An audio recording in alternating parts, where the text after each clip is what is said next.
அன்றாடம் வேலைக்கு சென்று கொண்டிருக்கக்கூடிய நபர் அவர். ஒரு நாள் திடீரென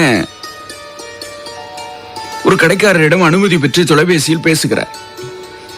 அப்படி அவர் பேசுகின்ற பொழுது, எனக்கு வேலை கொடுங்கள், உங்களுடைய புல்தரையை சீரமைக்கக்கூடிய வேலையை எனக்கு தாருங்கள் என்று போய் கேட்டுக்கொண்டிருக்கிறார். மறுமுனையில் பேசியவர்கள் ஏற்கனவே வேறு ஒருவர் அந்த வேலையை செய்கிறார் என்று சொல்லுகிறார். நான் அவர் செய்வதை விட பாதி சம்பளத்திற்கு நான் செய்கிறேன், அந்த வேலையை எனக்கு கொடுங்கள். அவர் என்ன செய்கிறாரோ அந்த சம்பளத்தில் நான் பாதியை செய்கிறேன், எனக்கு பாதி கொடுங்கள் போதும் என்கிறார்.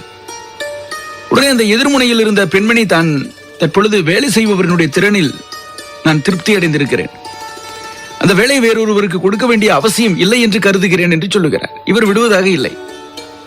நான் உங்களுக்கு அதில் நடைபாதையையும் நீங்கள் கார் நிறுத்துகின்ற இடத்தையெல்லாம் சுத்தப்படுத்தி தங்களுடைய புல்வெளியை இந்த ஊரிலேயே சிறந்தது என்று சொல்லுகின்ற அளவுக்கு நான் ஆக்குகிறேன் என்று சொல்லுகிறார்.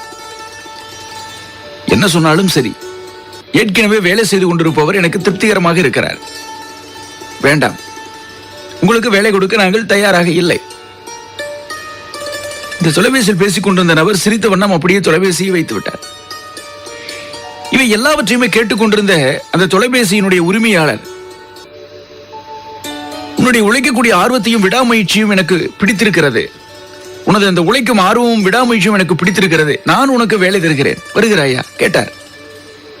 இவர் சொன்னார், நன்றி ஐயா, எனக்கு வேலை தேவையில்லை, நான் இப்பொழுது பேசினேனே அவர்களிடம்தான் நான் வேலை பார்க்கிறேன். அவர்களிடமே வேலை பார்க்கிறாய் என்று சொன்னால் அப்புறம் எதற்காக அவர்களிடம் வேலை வேண்டும் வேலை வேண்டும் என்று கேட்கிறாய் நீ? புரியவில்லையே.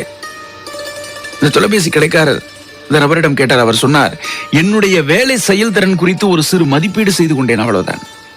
நான் வேலை செய்கின்ற இடத்தில் எவ்வளவு தூரம் அவர்களுடைய மனதில் நான் பதிவாகி இருக்கிறேன், அவர்களினுடைய திருப்திக்கு உட்பட்டு நான் வேலை செய்கிறேனா, அதை அறிந்து கொள்வதற்காகத்தான் நான் பேசினேன்.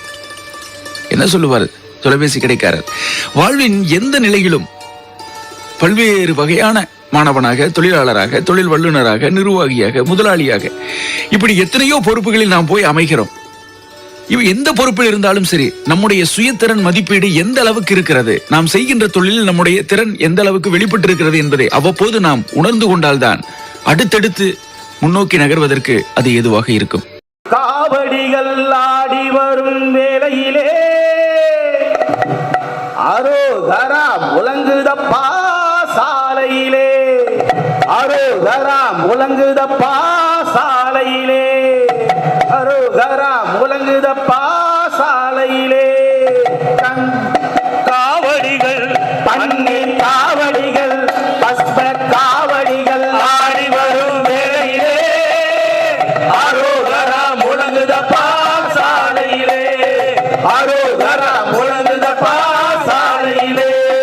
கந்தனுக்கு வேல் வேல், கடம்பனுக்கு வேல் வேல், முருகனுக்கு வேல் வேல், குமரனுக்கு வேல் வேல். அரகரோகரா அரகரோகரா அரகரோகரா சுவாமி அரகரோகரா அரகரோகரா அரகரோகரா அரகரோகரா சுவாமி அரகரோகரா அரோகரா அரகர சாமி அரோகரா அரகரா அரோகரா அரஹர சாமி அரோகரா அரஹரா அரோகரா அரகர சாமி அரோகரா அரகரா அரோகரா அரஹர சாமி அரோகரா அரஹரா. பழனி முருகனுக்கு அரகரோகரா, சந்தூர் வேலனுக்கு அரகரோகரா, அரோகரா அரகர சாமி அரோகரா அரகரா அரோகரா அரஹர சாமி அரோகரா அரஹரா அரோகரா அரகர சாமி அரோகரா அரகரா அரோகரா அரஹர சாமி அரோகரா அரஹரா. சுவாமி மலையில்